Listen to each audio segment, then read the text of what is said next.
కార్డులు కానీ, రైతు ఆత్మీయ భరోసా కానీ, రైతు భరోసా కానీ ఏదైనా మీరు ప్రతిరోజు దరఖాస్తు ఇవ్వచ్చు. అక్కడ దరఖాస్తులు ఇవ్వచ్చు. అర్హులైన ప్రతి ఒక్కరికి ప్రతి ఒక్క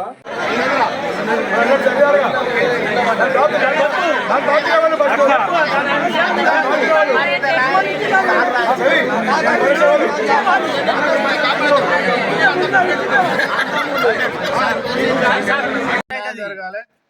ఎవరైతే ఎలిజిబుల్ ఉన్నారో వాళ్ళందరి పేర్లు గ్రామ సభలో చదవాలి. ఎలిజిబుల్ కాదో తర్వాత ఇక్కడ గ్రామ సభలోనే నిర్ణయం చేద్దాం. ఇప్పుడు సార్ అంటాను ఎంఆర్ఓ వాళ్ళందరూ రాయండి. ఎవరైతే ఉన్నారో వాళ్ళందరి పేర్లు గ్రామ సభలో. రైతు ఆత్మీయ భరోసా అనేది భూముల నిరుపేదలకు మాత్రమే, 1 సెంటు భూమి కూడా లేని వారికి మాత్రమే.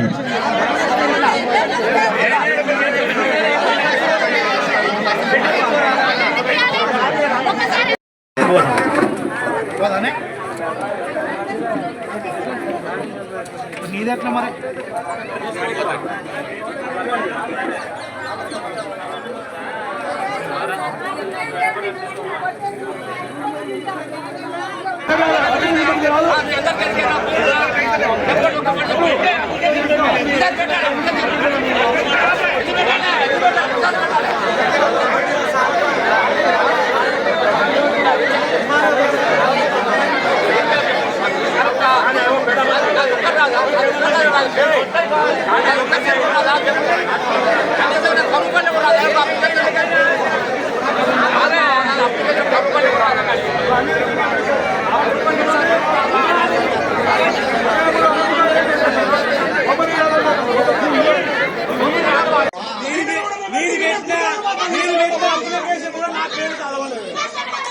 అది